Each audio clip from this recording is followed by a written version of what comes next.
ծլած հացահատիկով ոչ մեկ ալուր չի ստանում ծլած հացահատիկից,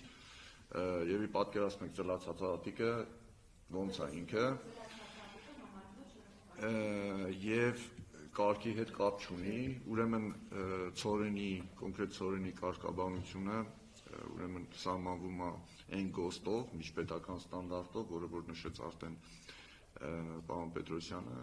այնտեղ ցուցանիշներ է տված, թե որ ցուցանիշների ինչքան լինելու դեպքում ինքը որ կարգի է համարվում։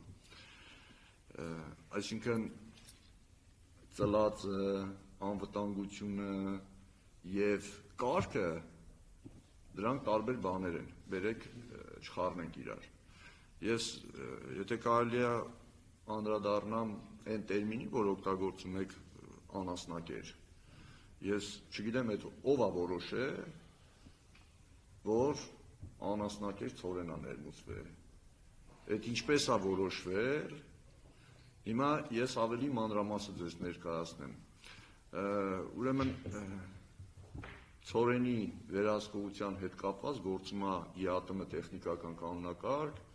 դա 015 տեխնիկական կանոնակարգն է, եւ գործում է նաեւ միջպետական ստանդարտ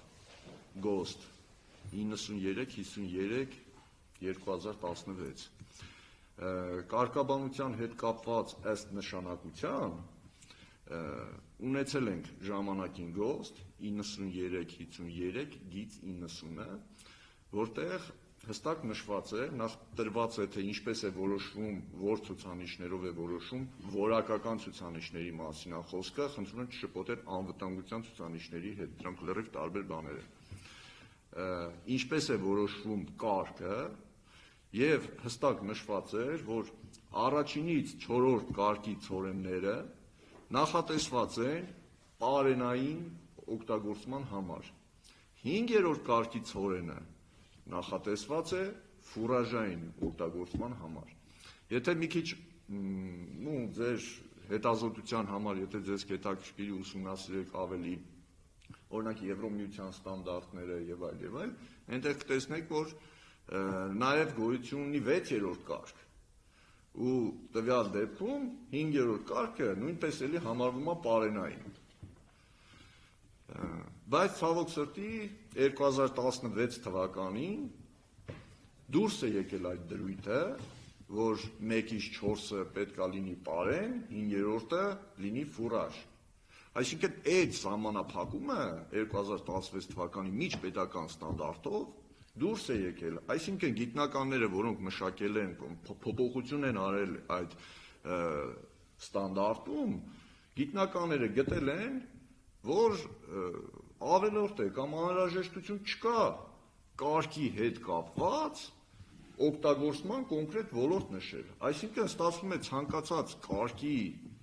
ցորեն կարելի է օգտագործել ցանկացած նպատակով եւ սննդային, պարենային եւ կերային։ Բայց այստեղ հարց է առաջանում. միթե չկա տարբերություն, որից է միտեղ սահմանված ֆուրաժային ցորենի եւ պարենային ցորենի միջեւ։ Իհարկե կա տարբերություն։ Այդ տարբերությունը հստակ սահմանված է 015 տեխնիկական կանոնակարգով, որը համարվում է ԵԱՏՄ-ում գործող նորմատիվ իրավական ակտ։ Ու տարբերությունը ոչ թե որակական ցուցանիշներով է սահմանված, այլ անվտանգային ցուցանիշներով։ Այսինքն տրված է, որ պարենային ցորեն համարվում է այն ցորենները, որը այս անվտանգության ցուցանիշներով համապատասխանում է այդ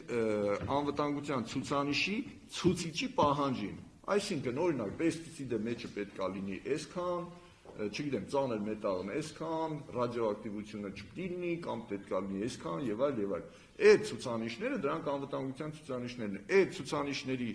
համար կա սահմանված աղյուսակ պարենայինի եւ կա սահմանված կերայինի։ Եթե ցանկացած կարգի ցորեն, ես խոսում եմ այսօրվա մեր գործող նորմատիվ իրավական ակտերի համապատասխան ցանկացած կարգի ցորեն, եթե համապատասխանում է 015 տեխնիկական կանոնակարգով սահմանված պարենային ցորենին ներկայացվող անվտանգության պահանջներին, դա ուրեմն կարելի է օգտագործել հանգիստ որպես պարեն։ 4-րդ կարգի ցորենը, հիմա մի հատ ձեզ օրինակ բերեմ, ես էլի կարգը, այսպես ասեմ, չէ, ներողություն, եթե անվտանգության պահանջներին չբավարարեց, առաջի կարգի ցորեններ չի կարելի օգտագործել։ Կարգը որակական ցուցանիշներ է, կարգը որակական ցուցանիշներ է, անվտանգության ցուցանիշներ չէ, դրա համար կա անվտանգության ցուցանիշներ, կոպիտ ասած, որպես սնունդ, սննդի անվտանգության նորմեր կան։ Հիմա այդ նորմերին կարող է ինչ-որ խմբաքանակ լինի, օրինակ, որ առաջի կարգի ցորենը լինի, ինքը իսկական առաջի կարգի ցորենը լինի, որը ամենաբարձրն է։ Ու ասենք ռադիոնուկլիդների ցուցանիշներով չհամապատասխանի 0-15 տեխնիկական կանոնակարգով սահմանված պարենային ցորենի ներկայացվող պահանջներին։ Վերջ, դա չի կարա կոչվի այն բան։